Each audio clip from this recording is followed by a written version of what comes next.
जगन्नाथ हूँ गोलोक चंद्र जेना पुरी जिला senior citizen forum treasurer अच्छी आज आम संगठन सप्तम वार्षिक सम्मिलनी संस्कृति भवन सभागृह अनुष्ठित होउछि एवं एठारे पुरी जिलार समस्त ब्लॉक एवं अन्यान्य शाखा मानकरू आम सहित जो माने अनुबंधित प्राय 200 रु ऊर्ध्व सभ्या आसिक उपस्थित अछंती एवं यह प्रतिवर्ष पालन करा जाए। वरिष्ठ नागरिक मानकर समस्या विभिन्न समय आलोचना करिया पई मुख्यतः स्वास्थ्यगत समस्या आउ श्रीमंदिर प्रवेश एवं वरिष्ठ नागरिक मानकर 60 वर्ष रु ऊर्ध्व नागरिकों पई जे बीमा योजना जे सेटा लागू करिया पई जोटा 70 वर्ष वरिष्ठ नागरिकों पई होईची से बीमा योजना भारत सरकार को बीमा योजना 60 वर्ष ऊर्ध्व वरिष्ठ नागरिक प्रत्येक पई लागू एवं वरिष्ठ नागरिक मानकर विभिन्न भत्ता जोटा 1000 टंका अच्छी ग्रामांचल रे रहउथुवा लोक माने बहुत दुख कष्ट रे रहउचंती सेमानक पई भत्ता वृद्धिर आवश्यकता रही एवं सामाजिक अव्यवस्था भितर जे वरिष्ठ नागरिक मानकु जे पुओ बहु बा अन्यान्य माने जो जे सेवारे त्रुटि करुछंती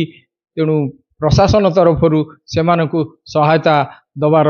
आवश्यकता रही। आज आमर एई समारोह रे जिला रो समस्त संगठन रो सदस्य मानक सहित राज्य फेडरेशन रो साधारण संपादक सॉरी डाक्तरी चिकित्सा पाई मध्य परामर्श पाई सनशाइन हॉस्पिटल डाक्तर जिला प्रशासन रु पुलिस उप अधीक्षक एवं स्थानीय पूर्वतन विधायक श्रीयुक्त जयंत कुमार षडंगी एवं डीपीआर श्रीयुक्त संतोष कुमार सेठी एवं अन्यान्य शुभेच्छु माने उपस्थित अछंती एवं सेमानकर समस्या विषय रे आमे सरकार पाखरे दाबी उपस्थापन करुचु एवं जिला एवं ब्लॉक मानकर विभिन्न वरिष्ठ नागरिक अनुष्ठान को सरकार तरफरु खंडे खंडे जागा जोगई देले सेमानकर आलोचना चक्र मीटिंग स्थल तथा पुरी रे एक वरिष्ठ मानकर जे आश्रय स्थल बा सेठारे विभिन्न सभा समिति करिया पई बा दूर दूरांतरु आसीथिबा लोकंक मानक पई जे कम पैसा रे बा कम खर्च रे से माने आसी पुरी रे रही परिबे जगन्नाथ दर्शन करि परिबे सेथिपाई मध्य सरकार के पाखरे निवेदन रखुचु। ता सहित पुरी मुख्य डाक्तरखाना रे मुख्यतः हृदरोग एवं जे बर्न संपर्कीय माने पड़ी जाइथिबा परे रोगी मानकर चिकित्सा करिवार यथेष्ट सुविधा नाही से कथा मध्य सरकार के पाखरे आमे दाबी रखुचु। आगामी वर्ष पाई प्रति वर्ष यही मार्च मास रे हमरे वार्षिक उत्सव पालन करा जाए।